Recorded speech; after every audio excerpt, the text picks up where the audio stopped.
अब देखो बच्चों, अगर ऐसा हो जाए कि तुम्हारे पास टेबुलर फॉर्म में 3 ऑब्जर्वेशंस दे दे तुम्हें कि ए की हमने इस कंसंट्रेशन ली, ये कंसंट्रेशन डी की ली हमने, और इससे हमें क्या मिला, प्रोडक्ट मान लो सी मिला, ठीक है। उसके अकॉर्डिंग तुम्हें रेट दे दे, रिएक्टेंट की कंसंट्रेशन दे दे, और फिर तुम्हें कह दे कि अब ऑर्डर ऑफ रिएक्शन निकाल के दिखाओ, तो तुम कैसे निकालोगे, ठीक है ना।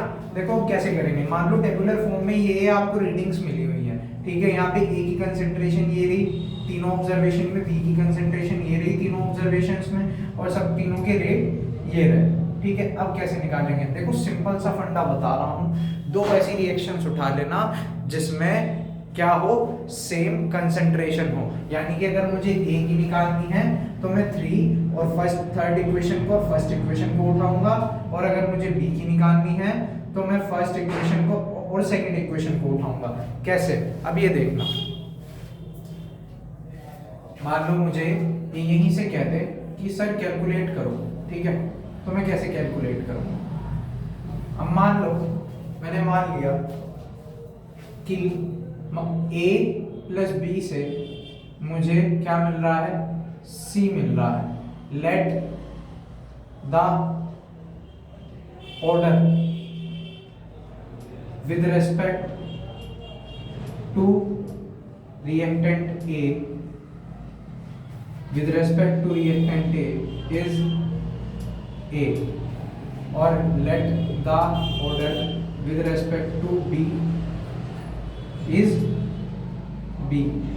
मान लिया हमने, तो हम कैसे निकालेंगे, ये हो गया। अब हम क्या करेंगे कि यानी कि मुझे पता चल गया, अगर मैं इक्वेशन लिखूंगा तो मेरे पास कुछ ऐसा बना, rate law R equals to A की कंसेंट्रेशन की पावर A, इसका ऑर्डर, और B की टर्म्स में इसका ऑर्डर B, ये हो गया। अब मुझे A की वैल्यू निकालनी है और B की वैल्यू निकालनी है, ये कैसे निकलेगी।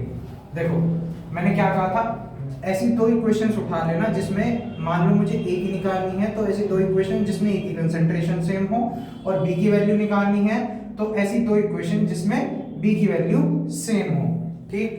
तो मैं यहाँ पे क्या करूंगा, मैं सबसे पहले इक्वेशन कौन सी ले लूंगा, किस किस में सेम है की कंसंट्रेशन, 3 में और फर्स्ट में, तो मैं ले लूंगा 3 इक्वेशन 3 बाय इक्वेशन फर्स्ट। तो ये क्या लिखूंगा, अब ऑर्डर देखो, रेट भी तो लिखा जाएगा ना, तो थर्ड में रेट कितना है 0.4 अपॉन कितना है इसमें, फर्स्ट में 0.1, और यहां पर अगर मैं इसका रेट लिखूं तो ये कैसे लिखा जाएगा, के फर्स्ट थर्ड इक्वेशन के लिए और फर्स्ट इक्वेशन के लिए के, और यहाँ पे ए की कंसंट्रेशन लिखूं तो कितनी है 0.01 मोलर, तो ये कितनी है फर्स्ट में भी और थर्ड में भी 0.01 अपॉन 0.01, इसकी पावर ए, इसकी पावर ए, ठीक है, ये चीज हो गई। अब मुझे क्या करना है, मुझे निकालना है क्या, बी के लिए रखनी है मुझे रिएक्टेंट की वैल्यू, तो कितनी हो जाएगी ये, बी के लिए थर्ड इक्वेशन में कितनी है 0.02 की पावर बी, और 0.01 ये फर्स्ट में है बी, इसकी पावर भी बी। तो देखो के से के कट जाएगा, ये ए की कंसंट्रेशन सेम है, पावर सेम है, ये कट गया, तो यानी कि यहां से मेरे पास क्या आ जाएगा, यहां से मेरे पास आ जाएगा क्या, यहां से मेरे पास आ जाएगा 0.4 अपॉन 0.1, पॉइंट से पॉइंट हट गया है, और ये कितना हो गया, ये हो जाएगा मेरा 2/1, पॉइंट से पॉइंट हटा के लिख रहा हूँ मैं 2/1, इसकी पावर कितनी है b, ठीक है। अब अगर मैं यहाँ पे क्या करूँ, क्वालिटेटिव एनालिसिस करूँ, RHS LHS के बराबर देखूँ, तो मैं 4 को कैसे लिख सकता हूँ, 2 की पावर 2, और इसे लिख दूंगा 2 की पावर b, तो LHS RHS के बराबर है, तो b किसके बराबर हो गया 2 के, तो मैंने b की टर्म्स में ऑर्डर ऑफ रिएक्शन निकाल दिया, कितना 2 आ गया। ये चीज क्लियर है, चलो ठीक है बच्चों। अब बात आती है a के लिए निकालो, तो देखो हमने b के लिए निकाली तो क्या कौन सी वैल्यू सेम ली थी, a की वैल्यू सेम ली थी। अब हमें a के लिए निकालनी है तो हम ऐसी दो इक्वेशंस लेंगे जिसमें b की कंसंट्रेशन सेम, ठीक है। ये कैसे होगा, ये देखो, अब यहाँ पे B की कंसेंट्रेशन सेम किस में है, सेकंड इक्वेशन में और फर्स्ट इक्वेशन में। चलो करते हैं ऐसे। तो ये क्या हो जाएगा, इसके लिए हम रेट लो लिखेंगे तो क्या लिखेंगे, इसमें पहले रेट लिखेंगे यानी कि इक्वेशन 2 बाय इक्वेशन 1। तो ये कैसे लिखी जाएगी, इसे लिखा जाएगा 0.2 अपॉन 0.1, ये हो गया। और ये किसके बराबर है, ये दोनों के आर है। दोनों इक्वेशंस को रेट लो को हमने ऊपर नीचे रखा ना एक दूसरे के, इनके दोनों इक्वेशंस के। तो ये क्या हो जाएगा फिर, अब एक ही टर्म्स में लिखें तो एक ही कंसंट्रेशन यहाँ पे कितनी है सेकंड में 0.02 के, और यहाँ भी के 0.0 कितनी है यहाँ पे फर्स्ट में 1, और इसकी पावर a, इसकी पावर a। अब b की सेम रखेंगे ना, अगर b की निकालनी हो तो a की सेम रखते हैं, a के लिए निकालनी हो ऑर्डर की वैल्यू तो b की सेम रखते हैं। तो क्या हो जाएगा फिर ये हो जाएगा हमारा 0.0 b की टर्म्स में 1 की पावर b, और ये भी 0.01 की पावर b। तो इससे ये कैंसिल हो गया, k से k कैंसिल हो गया। अब मेरे पास क्या बचा, a की टर्म्स में बचा।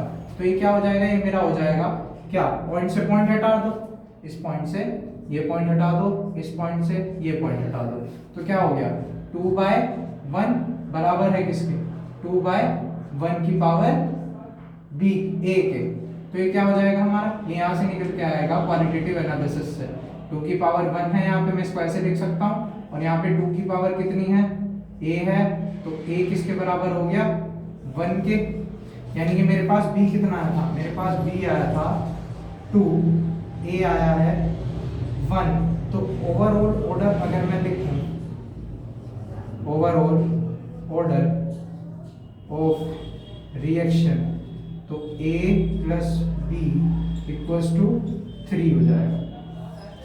ऐसे तुम निकाल सकते हो रिएक्टेंट की कंसंट्रेशन अगर दे रखी है और इनका रेट दे रखा है, तो तुम ओवरऑल ऑर्डर रिएक्शन का निकाल सकते हो बहुत आसानी से। ये चीज़ क्लियर हो गई आप लोगों को। अब देखो बच्चों, मैंने बता दिया तुम्हें ऑर्डर ऑफ रिएक्शन कैलकुलेट कैसे करना है जब तुम्हें कंसंट्रेशन रिएक्टेंट की दोनों की दिए रखे और रेट दिए रखे किसी भी रिएक्शन का, ठीक है। ये चीज़ हो गई, क्वालिटेटिव एनालिसिस से हम निकाल लेंगे। अब इस बात के बाद हमें पता करना है कि इफेक्ट का क्या होता है कंसंट्रेशन का, किस पे, रेट ऑफ रिएक्शन पे। मैंने बताया था ना 4 फैक्टर्स होते हैं जो रेट ऑफ रिएक्शन को अफेक्ट करते हैं। कौन कौन से थे, temperature, catalyst, nature of reaction और कंसंट्रेशन ऑफ रिएक्टेंट, ये सारे फैक्टर्स थे। अब क्या होगा देखो, मान लो तुम्हारे पास कोई रिएक्शन है 2a + 3b जो दे रही है विल गिव c + 4d। अब तुम्हें कह दे इसकी टर्म्स में रेट लिखो, रिएक्टेंट की टर्म्स में लिखो और प्रोडक्ट की टर्म्स में लिखो, तो तुम कैसे लिखोगे। देखो रिएक्टेंट की टर्म्स में कैसे लिखोगे, मैंने हमेशा बताया था रिएक्टेंट की टर्म्स में रेट ऑफ रिएक्शन हमेशा नेगेटिव होता है और प्रोडक्ट की टर्म्स में रेट ऑफ रिएक्शन हमेशा पॉजिटिव होता है। तो अब हम क्या करेंगे, रिएक्टेंट की टर्म्स में जब लिखेंगे तो कैसे लिखेंगे, अब ये यहाँ पे जितनी भी क्या दिए रखते हैं इसकी कंसंट्रेशन या मॉलिक्यूलरिटी दिए रखेंगे, ये क्या होगा, तो ये हो जाएगी हमारे जितने मॉलिक्यूल्स हैं ये 1/, में चले जाते हैं। तो रेट के लिए जब हम रेट लिखते हैं किसके लिए, रिएक्टेंट के लिए, तो हम लिखेंगे माइनस के 1/2 dA/dt। 2a है तो माइनस के 1/2, और यहाँ पे 3b है तो माइनस के 1/3 dB/dt। माइनस क्यों होगा, रेट जो होता है हमेशा रिएक्टेंट की टर्म्स में नेगेटिव होता है और प्रोडक्ट की टर्म्स में पॉजिटिव। अब प्रोडक्ट की टर्म्स में देखें तो c + 4d दिया है इन्होंने, तो क्या होगा, ये हो जाएगा प्लस के dC/dt, और 4d है तो प्लस के 1/4 dD/dt। ऐसे इफेक्ट होता है कंसंट्रेशन का किस पे, रेट ऑफ रिएक्शन पे। ये चीज आपको क्लियर हो गई। तो मैंने आपको आज क्या क्या बताया, मैंने आपको आज बताया कि रेट ऑफ रिएक्शन अगर दिया रखे, हमें रिएक्टेंट की क्या दिए रखे, कंसंट्रेशन दिए रखे, और हमारे पास मोर देन 1 क्या हो, ऑब्जर्वेशंस हों, उससे हम उसके टेबुलर एनालिसिस से क्या निकाल सकते हैं, हम उससे निकाल सकते हैं किसी भी रिएक्शन का ऑर्डर, ओवरऑल ऑर्डर हम उससे निकाल सकते हैं। कल मैं जो आपको पढ़ाऊंगा टाइप्स ऑफ रिएक्शन पढ़ाऊंगा, कितने तरीके की होती हैं, और उसके बाद आपको पढ़ाऊंगा मॉलिक्यूलरिटी क्या होती है। बस एक चीज़ जो आज आपको याद रखनी है, बता के जा रहा हूँ, मॉलिक्यूलरिटी मेनली डिफाइन की गई है 1 स्टेप रिएक्शन के लिए, ठीक है। तो आपसे कल मिलते हैं, आज के लिए इतना ही। वीडियो को लाइक करें, शेयर करें और सब्सक्राइब करें।